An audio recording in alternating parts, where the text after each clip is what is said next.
Hi guys, and welcome back to a new video. In today's video, I want to talk about some items that I think are pretty interesting, especially in terms of making gold. And I'm going to explain how you can get these items and what are these items worth.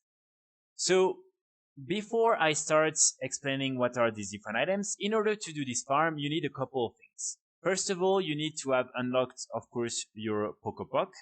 This farm is taking place in Zeret Mortis, and you also need to upgrade your Cypher of the first one's new table.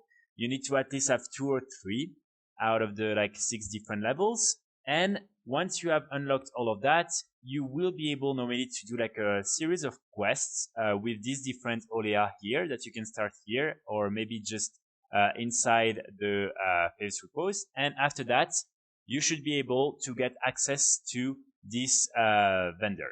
So really the series of quests is taking place just here up until here, and it's very, very quick. It's probably 20 minutes, so it's really nothing too difficult to do, especially with the flying mount. So really I would encourage you to do that and to unlock this vendor. So once you've unlocked the vendor, the first thing you want to do is to buy this item, the improvised Cypher analysis tool, which will increase all the ciphers you're acquiring by 50%. So it's really important because even outside of the farm, it's a really good way to get a lot of these ciphers and then to purchase different things with these ciphers. So the ciphers of the first ones are one of the currencies from Zeret Mortis, and they're used for different things. And here they are used in order to purchase different items.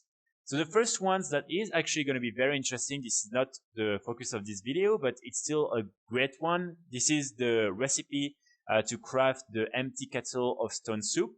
So even if you don't have some characters with cooking, you can easily get it. It costs probably less than 1,000, 2,000 gold to upgrade to 75, and then you can unlock the recipe and craft these different kettles. And on many realms they can sell for quite a lot of gold, so I would encourage you to do that. Really, I did it yesterday, and cooking is a secondary profession, so you can do it on any character even if you already have 2 main professions. But yeah, so with 25 you can buy this one. You can also buy the recipe for this optional crafting regent.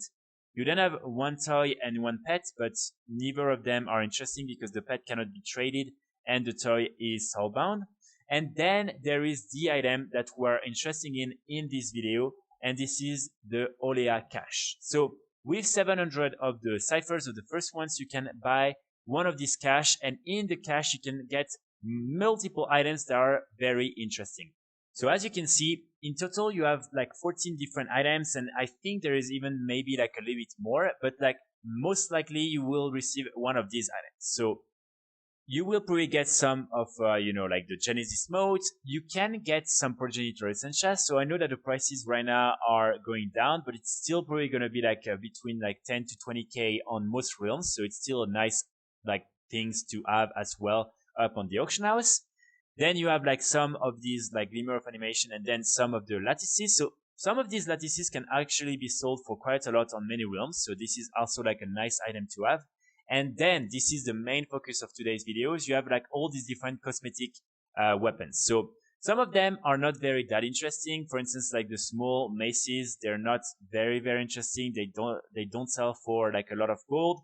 The staffs have a better value, but the skin of the staff is not good enough for people to really invest a lot. So it's still something that you can sell, but it's not the best items to get. And then you have these 2 maces. So the Emerald Heart Proto Mole and the Great Mole of the Ancient Sentinel. So these 2 maces are really good.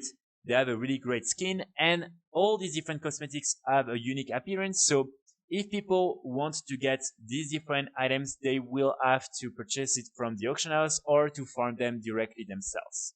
So this is really these 2 items that we're after with this Olea cache. And so really I think if you can get your hands on some of these items, you will most likely be able to make quite a lot of gold. So when it comes to the Emerald Heart Proto Mole, right now on European realms, the average price is between 30,000 to 60,000. So it's not too bad. And as you can see, like on many realms, you will be able probably like to sell it for like more than 50k gold. So it really depends. Of course, on some low pop realms, as you can see, the prices are already crashing a little bit. Even if I would honestly recommend you, if you see like some that are very, very, very, very cheap, like, you know, here, for instance, I would recommend you to like maybe purchase it because they can easily be flipped. And these are some items that will remain relevant even after the end of Shadowlands. So it's not really risky to invest in these type of items. And then you have the Great Maw of the Ancient Sentinels, and this one has a value of 30,000 to 90,000. And again, here, as you can see on most realms, it's going to be around like 50k. Like, so yeah, I would say like two items that have a pretty good value and that are definitely, in my opinion, worth farming. So really, all you want to do when you're here is buy the cash and then open it, and yeah, you might get the weapon or not. So as you can see right now, I didn't get it, but I got one of these progenitor essentia, and on my realm right now they sell for like 20k gold. So it's still a nice 20k gold. So really, I would say it's not you know, something I've done for nothing. So just so I can show you quickly what the two weapons actually look like, so you can appreciate the fact that this is actually a pretty good skin. So you have this one and you have this one. So both of them have a unique appearance, and so this is why I really think a lot of people might be interested in buying them. When it comes to the sell rates, it's not like crazy, 0.18 and 0.06. It's probably because the weapons are still pretty expensive, and so a lot of people are not willing to spend that much. But you can see that still people are buying it, so you will probably be able to sell some of them. When it comes to farming the different cipher of the first ones, there is one very, very easy way to do so. So all you want to do is, again, having one pieces of like cipher equipment with the like power that will enhance Pocopox perception, allowing it to discover additional hidden caches. So once you have that, you of course want to summon Pokopop and activate this perspective Pokopop buff that will allow him to let you know when these different caches are available or not. And then there is one cache that you want to farm, and you will be able to get quite a lot of these different ciphers. And you can then realm op as, you know, like as long as you want. And normally you will be able to get more and more and more. And so like that, you can easily get probably like between like 2,000, 3,000 an hour, something like that. Of course, only if you already purchased the item that is increasing by 50% the number of cipher you are receiving. But yeah, so I would say that on average, even if you're doing it and it's only like 1,500, 200, like 2,000, you will be able to buy 2 or 3 of these caches. So most likely you will receive at least 1 or 2 of the progenitor essentia. So it's already like between 20 to like 40k on some realms. You might get some of the lattices that can also be sold on the auction house. You might get some of these cosmetics that can be sold for like way more. So really, I would recommend you to do that, especially maybe try to get especially like these 2 maces and then put them on the auction house, wait for them to sell before like farming more of this cash.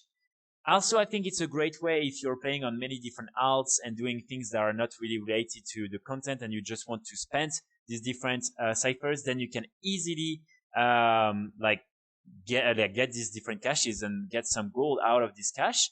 And yeah, so really for me, I think this is like a pretty easy farm. And it's, you know, I always loved opening these different like caches and see what you can get inside. So it's definitely something I'm enjoying doing.